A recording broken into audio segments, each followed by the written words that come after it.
Well, hey, deal makers, welcome to the show where it's all about financial freedom with real estate. Let's do this.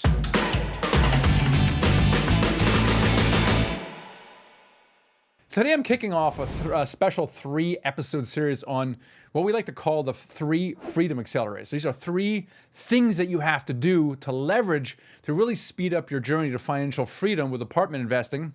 This is how people do bigger deals faster. And there's really 3 of them. And we're going to do one first. The 3 of them are the right system, you got to get the right support, and you get to get the right network. These are 3 things that what I call our deal makers leverage. And over the years, since we've been doing this in 2014, have noticed that this is what makes us, for example, very effective. And so therefore, I'm going to talk about each of these things, because if you want to be successful at multifamily investing, if you want to scale your real estate portfolio, then you have to leverage these 3 freedom accelerators. Otherwise, it's going to take too long as you try to figure things out on your own. You're trying to reinvent the wheel. You're struggling. You don't have the right support, the right ecosystem around you, and you're going to struggle. You're going to do small deals. You're going to make big mistakes. Eventually, you get to the promised land, but it takes a long time. And certainly, I did none of these things when I got started.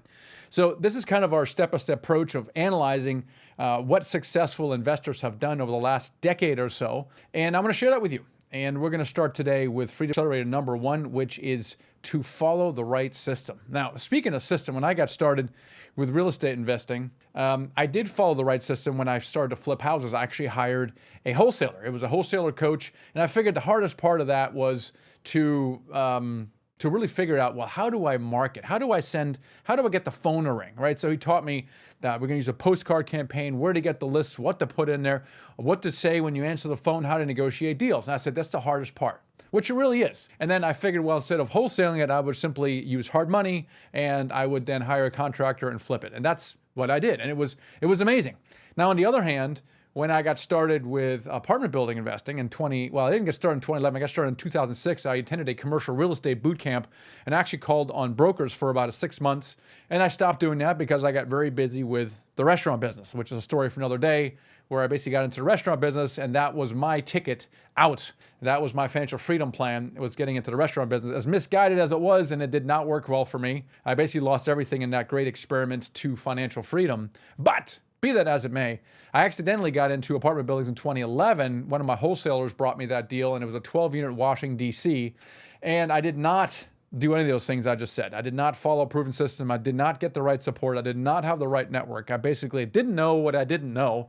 And worse, I thought I was a very smart guy, and so I figured it out. Maybe you can relate. Maybe you're a pretty smart guy, pretty smart gal, and you're like, I'm just going to figure this stuff out. But why? Why, right? So I was not following a proven system. I was learning on the job, making all kinds of mistakes. I struggled speaking with brokers. They didn't take me seriously. Investors asked me about my apartment building track record, which I had none. And so I struggled with raising capital, and I just lost time and money in the process, because when I got into 12 unit, I made a bunch of mistakes actually getting into it. So I got into it okay. But then, first of all, I shouldn't have bought the deal in DC, and that particular one in DC, certainly not with the team I had built, or rather not built. So this 12 unit will come up again in a subsequent freedom accelerators, because these are exactly the things that you shouldn't do. And people sometimes ask me, Michael, what did you do to get in this game? I was like, let me tell you what. I'll tell you, and then this is what not to do, right? Because I call myself kind of the crash test dummy of financial freedom investing, which is all good, because now we're all learning from it.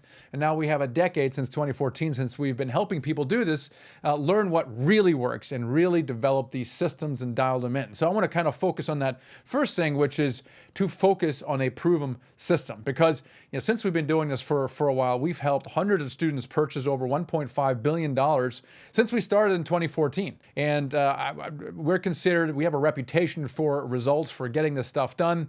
And in fact, when we studied this, that the average student gets their first deal under contract in 6 months, and the average deal size is $4 million.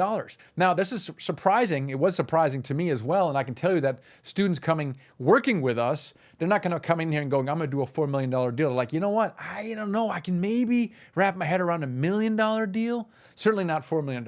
And it's because these 3 freedom accelerators I'm talking to you here about today, really knowing what they are, and then whether you work with us or some other organization, doesn't really matter. The point is, make sure that you check off all these 3 boxes. So now we're following the right system. And this is important because, if you're, a six-figure earner, you value your time, right? You don't want to do what I did. And I spent months and years trying to figure this thing out. You kind of actually want to do something that's worked for long periods of time in different kinds of markets for different kinds of people. And so therefore, you really want to find something that's worked for so many different people and then just kind of go deep in that system. And so a lot of people get this wrong and they struggle with this thing because they, in fact, are not following the right system. And it could be for a variety of reasons. They're like, I don't want to invest in it. It's too expensive. Or they feel like they can figure it out. That was certainly my attitude at the time. I can figure this out. Why should I pay someone to help me figure this thing out? It's kind of silly, right? Why do that? And so to me, in my case, it was really arrogance because at the time I actually did have the money. I just felt like I didn't need to spend it. And it was, when you hire a coach or advisor or mentor, it can be a pretty big investment. But since then, I've changed my mind after getting my butt kicked for so many years. Afterwards, after trying to do my own, I've completely come around on this thing about hiring and leveraging other people's experience, right? Because dumb people, they keep making the same mistake over and over again. Okay, the smart ones don't make the same mistake over again. That's pretty cool. But the wise investors really leverage and learn from other people's experience. Now, are you still going to make mistakes? Yes, you're going to make mistakes, but you're going to make smaller mistakes. But more importantly, when you leverage other people's experience, not only do you avoid the big mistakes, and that is very valuable, but what I find over and over again, you leverage their thoughts and their experience of things that they've done. You come to them with what you think is a big problem. And they're like, oh, yeah. I had that problem once, 8 years ago. Here's how we solved it. And you're like, oh, gosh, didn't think of that. Right? I've made that experience over and over again when I hired a coach, a business coach, or I'm trying to do something. Whatever it is, I find something that's, they're 5, 6, 7, 10 steps ahead of me, and I hire them for a brief moment, and I'm suck them dry, and I ask them all kinds of questions, and it's amazing how much time I can save if I do that. So this is the right system, right? The right system is very important. In our world, we call that system the Dealmaker Blueprint, and it's really the most direct route to buying your first apartment building deal and becoming financial free. And now I'm a former software engineer, so our Dealmaker Blueprint is very systematic. It kind of shows you step by step, week to week, where to go from where you are right now, what to do in week 2, 3, 4, first 30 days, 60 days, 90 days, to closing your first deal. And then equally importantly, becoming financial free. That's a big stepping stone as well. And then all the way up to scaling to 1,000 units or $10 million raised so that it frees us up to live a life of significance and leave a legacy. So that's really what we're all about in the Dealmaker Blueprint. And what you want to do is you want to find someone's blueprint. Whether it's with us or someone else, there's a lot of training companies out there. Find someone that resonates with you, but you really want something that we're step by step, because there's probably 131 steps to getting your first apartment building deal done, and it's overwhelming, or it can be certainly overwhelming, and you don't want that. You don't want to get in there and someone gives you this giant course and checklist, and you're like, oh my gosh, what do I do? Right? So in our world, it's very step by step, week by week, day by day. And so all you have to really do is just follow those steps, keep showing up and do those steps. Don't think too far ahead. Just do the work. That's the way I like to follow checklists, right? If I have to invent something, I will, if there's nothing else out there. But what I really like to do is follow recipes, things that have already worked before. Right? For example, how do I raise capital online? Right? Well, I have this list. I'm going to have this webinar. We're going to do this PowerPoint. We're going to do all these things. Right? Same thing. If I want to do something meaningful, I'm going to see whose experience I can leverage. It's the same thing here with a kind of a pre-built system. All right. So what does the system look like? Right? So it's a step-by-step kind of system. So in our world, the first 90 days, you do what we call you get deal ready. Right? Deal ready really means that there's some stuff you have to do before you officially start calling brokers and investors. And this is something, again, I did not do, which is why I struggled talking with brokers and investors, because I did none of these things I'm about to share with you today. So deal ready means yes, you have to get some kind of education, use the right language, which is an easy thing to do. There's courses out there. You can use chat and learn about using the right words. And that's very important that you learn all these things so that you're at least using the right language and you kind of sort of know what you're talking about. But the other thing also that I did not know and appreciate or do is to build a team. So here's what I mean. The problem is when you call a broker And in my case, I had done 2 flips and I had a rental property. So I felt I was a pretty accomplished real estate investor at the time. So I'm calling up this broker on a 20, 25 unit, whatever. And I'm like, hey, I'm this real estate investor and I'm looking for deals, blah, blah, blah. And the first thing the broker says, not the only one, all of them, like, hey, this is great, Michael, fantastic. I'll tell you what, why don't you send me your proof of funds and I'll send you some deals. I'm like, proof of funds? At the time, I didn't have any. It was all deployed in the restaurants, right? That's kind of what I decided to do at the time. And I didn't have the proof of funds, so I stuck. I couldn't provide it, so the conversation ceased and I couldn't get any deal flow, right? And so now we know the biggest thing I was missing is kind of building my team up front. And so this conversation could have been quite a bit different. Imagine if you had recruited an amazing property manager and an amazing lender. Let's just start with those 2, right? So now I'm calling this broker and now I'm saying, yeah, I'm working with Sam at XYZ. They manage 5,000 units in and around Dallas. And I'm working with Bill over there. They originated $1 billion of loans. And we're collectively looking for the next deal. We're looking for about a 50 unit, right? Now the conversation is never going to come back to you because you're a serious person. You've got to be a serious person if you've built a team like that around you. And brokers aren't going to challenge you. And you got Sam and Bill on the team who are obviously serious people. You've got to be a credible person as well. So whether again, they're not going to ask you for proof of funds. Because what if you're actually a real player, which it sounds like you are? So they never ask you for proof of funds. Instead, what do? They send you deals, right? So it's this thing about really getting deal ready is and it doesn't take a long time. It takes about maybe a month or 2 to get some trained up and build up your team, right? It doesn't take that much. You got to pick a market. You got to do that in that time as well. And in your education, you're going to learn about things like how do you analyze deals, how do you raise money, kind of the basic things as well. And then in our world, we have this thing called Dealmaker Certification where we don't just teach you a bunch of stuff. I used to do that, but then afterwards you tack on a certification. Now, what does that mean? Certification means that you actually have to do something. So I noticed that even though people going through the course, they weren't really very, very successful. This was a long time ago. I was like, I know what. I'm going to make you analyze deals and talk to brokers and investors. And that's exactly what we built into certification.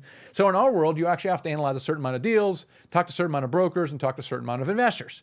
Now, sometimes people are not really so sure of themselves. And so what we do, we have this idea of a throwaway market. And the idea of a throwaway market is that you are actually calling on brokers that are not in a market that you actually intend to buy in. Sounds silly a bit, but it's actually not at all. Because what you can do is you can call up brokers, and if you make a bad first impression, no problem, you move on. And also the other benefit is a lot of times you can actually call on brokers in your backyard. And most backyards, the deals don't work, and so you're not going to buy a deal in your backyard. But you can actually meet with them in person. You can tour properties in person. Every time you do that, your confidence goes up and your comfort zone expands. So it's very powerful practice, this whole thing of a throwaway market. So this is what we do in our first 90 days, and that really gets you ready, essentially, to do a deal on your own. Kind of what I call deal ready. You have everything you need. You get some knowledge, you get some skills, you have some confidence to speak with brokers and investors. And so in that first 90 days, you now have what you need to do a deal on your own. But then the other problem with the system comes also is, okay, well, how do you actually then now start doing a deal, right? So how do you really navigate things like analyzing deals properly or raising capital and things of that nature? And that's kind of where we get into a little bit of the support and the network, which become much more relevant once you're actually deal ready. But in the beginning, you really want to hit the ground running. Like, I don't want to spend more than 90 days getting you up to speed. In fact, most people do it in much faster time than that. I want to get up to speed with a proven system. And where you want to end up is really you want to focus on 2 things. Once you're done with that stuff, you want to be analyzing deals and making offers. In my world, it's the same thing. Analyzing deals, making offers, and then meeting with investors, right? So those are the 2 things that once you're up to speed, you're deal ready, that's really all you're doing. And so at that point, what you really need is you need some live deal support. You need some community around you. You need the right networks so you can access to get more deal flow and more capital. And we'll talk about those Freedom Accelerators in a future episode. But anyway, so of these 3, the first one is really following a proven system. And so whatever your journey is, we're like, man, I want to scale my real estate portfolio and I want to get in this multifamily thing, then make sure that you find a system that resonates with you and just follow that. There's no need these days to kind of reinvent the wheel. Check us out.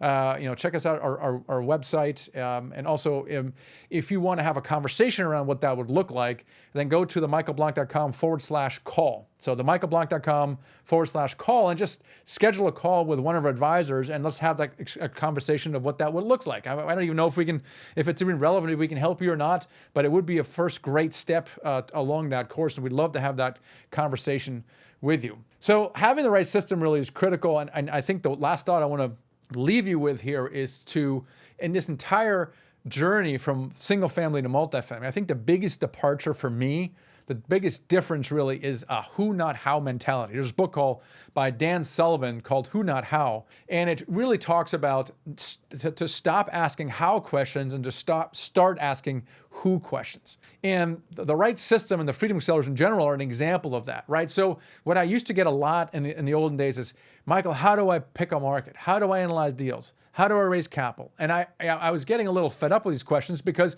after every answer to a how question, there was another how question. And I'm like, I'm not really helping. I'm not really helping by answering all these how questions. And I realized, this is back when I was just selling a course, I'm no longer going to sell you a $2,000 course and expect you to close on a $4 million deal. Not going to happen. It's unrealistic, right? We really need the right system in place, the right support in place, and the right network in place. And so really it's a who, not how mentality. In other words, it's not so much how do I raise capital, but who can help me raise capital, right? It's not so much how do I analyze deals, but who can help me analyze deals.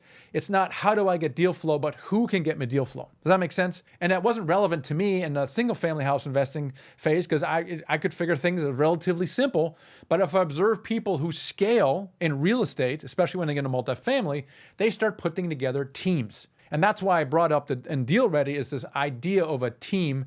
And that's probably the biggest mindset shift that if you want to scale your real estate, the biggest mindset shift to make and the hardest to make is all because you're a smart person, right? You can figure things out and I just got to learn things and I'll get it done, but it takes too long. It took me a decade to figure this stuff until finally I realized my insanity and I started putting teams together, right? And in 2017, when I realized this, things started happening much faster, and it can for you as well. So think about the who, not how mentality. Definitely read Dan Sullivan's book on that matter. Book a call with us at themichaelblunt.com/call. And we'd love to have a conversation with you. And if you're listening to this and goes, hey, this is fantastic, Michael, but I don't really have the time. I'm a high income earner. I really just want to invest passively in this stuff. It's really interesting what you're talking about right now. If you're more interested in the passive investing side, then also have a conversation with us, but have us on the investing side. That investing company is called nighthawkequity.com. That's our investing company. We have about $300 million of multifamily assets, and the deal flow is finally starting to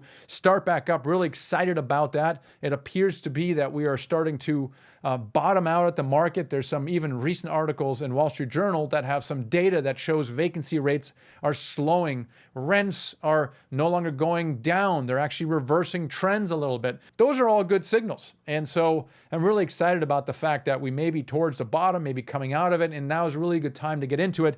But gosh, ever since 2015, multifamily has been super hot. And it is an awesome asset class. It just got a bit hot, a little bit, and then we got crushed with COVID interest rates. But that does not mean the asset class long-term is not strong. And so I'm really excited about the asset class. So again, it's a great time to get in. If you want to be active on the entrepreneur side, then follow us on all our content here that we have. Book a call with us, like I said earlier. And if you're more on the passive side, then have a chat with us on nighthawkequity.com as well. So Freedom Accelerators, we talked about one. Whatever you do on your journey, find a proven system and just go deep with it and just follow that process, and that will get you there. All right, hope you guys found that useful. Catch you next time.